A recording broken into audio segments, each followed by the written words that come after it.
خد فكرة عن بديل الرخام وبديل الخشب والشاسيه البارز اللي قدام حضرتك دوت. اهلا بكم، معاكم امير اسعد من قناة ديكور ورسم، وفيديو جديد وكل التفاصيل هتشوفها في الفيديو من البداية للنهاية. اول حاجة طبعا بتجيب نجار بتعمل الشاسيه البارز زي ما حضرتك شفت تفاصيله كده من الجناب، وبعد كده بتبدأ تجيب اللوح اللي عندك، بتراجع اللوح عشان لو في السنون بتاعته فيها حاجة مكسورة، وبتبدأ تاخد بعيد عن لو في كسر بتحدد بالقلم، وبعد كده بالقطر بتبدأ تعدي على الخط اللي انت عملته. طبعا الخط ده بيبقى على قد مقاس اللوحة او ازيد كام ملي للأضمن يعني. بتعدي بالقطر، انا هبين لك كل التفاصيل. لو انت فني مبتدئ هتاخد بالك التركيب ازاي وكل التفاصيل. لو حضرتك بتعمل شغل في بيتك برضك هتاخد فكرة عن كل تفاصيل الشغل. زي ما حضراتكم شفتوا كده قطعت بالقطر وحطيت حاجة مرتفعة وفصلت اللوح. ببدأ اراجع زي ما حضراتكم شايفين كده، وبتأكد من المقاس اللي انا قطعته. بعد كده باجي عشان احدد اماكن الفتحات بتاعة الكهرباء. زي ما حضرتك شايف كده بجيب السيليكون العظم ده، سيليكون عظم تركي، وببدأ اخد خط على المكان اللي انا عايز اقص فيه الجزء اللي عايز الفتحات فيه زي ما حضراتكم شايفين. وبعد كده بكبس اللوح في المكان، بس بعد ما بظبطه من الطروف من فوق، بعد كده بروح كبسه وضاغط. بيبدأ يطبع لي زي ما حضراتكم هتشوفوا كده في ظهر اللوح الأماكن. أنا ما باخدش على المكان اللي هو محدده لي، أنا باخد أصغر زي ما حضرتك شايف، بحيث ان انا لما احط اللوح واثبته لو عايز اقطع هتبقى الموضوع سهل جدا. فانت الاضمن تخلي القطعات بتاعتك زي ما حضرتك شايف كده بالصاروخ، بتقطعها اصغر شوية. وده انا شغال بالطريقة دي وبتبقى كويسة جدا.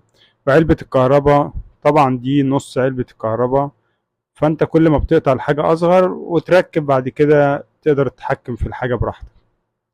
ببدأ أراجع المقاسات تاني ومكان الفتحات، وبعد كده بجيب السيليكون العظم التركي.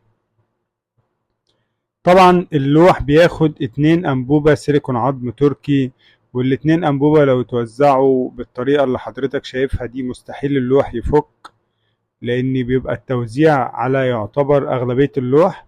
وأهم نقطة اللي أنا بعملها دي، بتضيف السيليكون على طروف اللوح، ودي نقطة مهمة جدا، لأن اللوح لو هيفك من الطروف بتاعته، فأنت بتأمن الطروف كويس جدا وبتبدأ تقويها بالسيليكون، بحيث لما تيجي تحط اللوح زي ما حضرتك شايف كده وتضغط هيبدأ السيليكون العظم يتوزع في ظهر اللوح، ويعتبر هيعمل شبكة في الظهر كل بديل الرخام. وكده بالنسبة لك هيبقى السيليكون ماسك في كل الاتجاهات. طبعا انا بجيب حاجة مرتفعة واثبت بيها، يعني بضغط كده واثبت اللوح على الظبطة بتاعته لحد ما ينشف، سواء كراسي بقى او كازلات عندك قطعة خشب اللي تقدر تتصرف فيه. ده شكل بديل خشب 17 سنتي. طبعا الشكل ده جديد شوية، فيه حتة بومبي كده في النص. ببدأ اخد المقاس طولي على الحائط، وبعد كده ببدأ احدد المقاس على بديل الخشب، وبالصاروخ ببدأ اقطع. لو انت بتعمل بنفسك وما معاك صاروخ ممكن بصفيحة منشار تقطع، هتلاقي فيديوهات على القناة وانا بقطع بصفيحة منشار للناس المبتدئين. باجي هنا في اول قطعة بشيل الطرف ده واجرب بيها ومن غيرها، بس هي من غير الحرف بتاع بديل الخشب ده بيبقى شكله اشيك. لما بتيجي تركب في البداية من الجنب كده بيبقى باين المربع، مش باين الطرف بتاع بديل الخشب. انا بوزع نص انبوبة سيليكون على بديل الخشب زي ما حضراتكم شايفين كده. طبعا التوزيع بيكون على المرتفع، الجزء المرتفع. في اي بديل خشب بتنقي الارتفاعات وبتضيف عليها نص انبوبة سيليكون، وبعد كده باجي اثبت كده. انا بدايتي المربع مش الطرف بتاع الخشب اللي كان بيجي مع شريحة الخشب، انا شلت الطرف ده عشان يبدأ بمربع. بعد كده ببدأ اكمل بقى اركب الخشب. طبعا القطعتين الجايين دول لازم يركبوا مع بعض، فانا ببدأ اخد فضلة من اللي طالع معايا، وببدأ اراجع واعمل زي اسطمبة كده، واجرب على القطع الصغيرة لحد ما اظبط المقاس زي ما حضرتك شايف كده. وبعد كده بالصاروخ ببدأ افصل الجزء اللي انا محتاج افصله بالطريقة اللي حضراتكم شايفينها كده. ممكن تعملها بالقطر وممكن بالصاروخ، بس هي الطولي ديت بالصاروخ بتبقى اسرع شوية. ببدأ افصلها، وبعد كده بتراجع المقاس. اي قطعة زي كده بتخلي بالك منها، طول ما هي مقطوعة من النص بتبقى ضعيفة شوية، فانت بتشتغل على مهلك.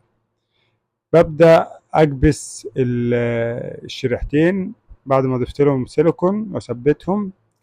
بعد كده باخد مقاسات القطع الصغيرة، وببدأ بالصاروخ اقطعها وانعم طبعا، وببدأ اركب القطع اللي فوق زي ما حضراتكم شايفين كده. مهم جدا ان انت تضغط على بديل الخشب كويس جدا، عشان ما يكونش حاجة مرتفعة او حاجة مش ماسكة كويس، بحيث ان انت ما تجيش تلاقي بعد ما السيليكون نشف ما يكونش داخلين في بعض عشق ومعشوق. ومهم جدا اخر قطعة بالميزان تظبطها، لان بيبقى في مساحة في العاشق ومعشوق بتاع الخشب اللي انت تقدر تتحكم فيه شوية، تجيب يمين شوية شمال شوية. ببدأ اظبط اخر قطعة. بعد كده بتعمل اخر حاجة المراية او الجنب بتاع بديل الرخام. طبعا لو 3 سنتي ونص انت بتقطع 4 سنتي، بتخليك ازيد شوية او زيادة كام ملي. وبتبدأ بالقطر تفصل زي ما حضرتك شايف، وطبعا حاجة مرتفعة، وبتضغط بحيث ان انت تفصل الجزء اللي انت قطعته. بعد كده ببدأ اضيف السيليكون العظم على الظهر، وببدأ اثبت. طبعا الجنب ده لما بيتعمل من نفس بديل الرخام بيبقى شكله في منتهى الشياكة، ودي افضل حاجة ليه. طبعا في الحرف ابيض، فده انا بجيب نفس الالوان، الوان رسم الوان زيت، وببدأ اجيب نفس الالوان بالظبط، وببدأ امسح اجزاء واسيب اجزاء بحيث اللي هي تبقى كأنها رخامة. بجيب قطعة قماش وببدأ امسح في الاماكن الفاتحة واسيب الاماكن الغامقة، بحيث ان انا يعني اللي يشوف الرخام يحس ان هو قطعة واحدة من الجنب، والمراية في الوش، المراية في الجنب والوش زي ما حضرتك شايف كده، كأنه قطعة رخام واحدة والكاميرا من قريبة. ببدأ أفنش الحائط وأشيل كل الستيكر زي ما حضرتك شايف كده. طبعا لمعة ممتازة. بديل الرخام المصري كويس جدا، في مستورد بس قليل جدا في السوق، فانت ما تقلقش، هات المصري، والمصري حاجة محترمة جدا واللمعة بتاعته ممتازة. بديل الخشب ممكن يكون المستورد يعني افضل بكتير، لكن في بديل الرخام ما تقلقش خالص من المصري، جودته كويسة جدا واللمعة بتاعته عالية جدا وحاجة ممتازة يعني. ببدأ زي ما قلت لحضراتكم اللي متابع الفيديو من البداية، اللي انا بقطع اصغر، وبعد كده ببدأ اوسع مكان العلبة براحتي، وبراجع بعد كده على الحامل المتحرك اللي هيركب، بتأكد اللي هو هيدخل مستريح زي ما حضراتكم شايفين كده. وبكده اكون فنشت الحائط زي ما حضرتك شايف. اتمنى يكون الفيديو عجبك. لو عجبك الفيديو ما تنساش تعمل لايك. لو انت مش مشترك معانا اشترك وفعل الجرس ليصلك كل الافكار والفيديوهات الجديدة. ما تنساش تقول لنا رأيك في التعليقات. اشوف حضراتكم على خير في الفيديو القادم ان شاء الله.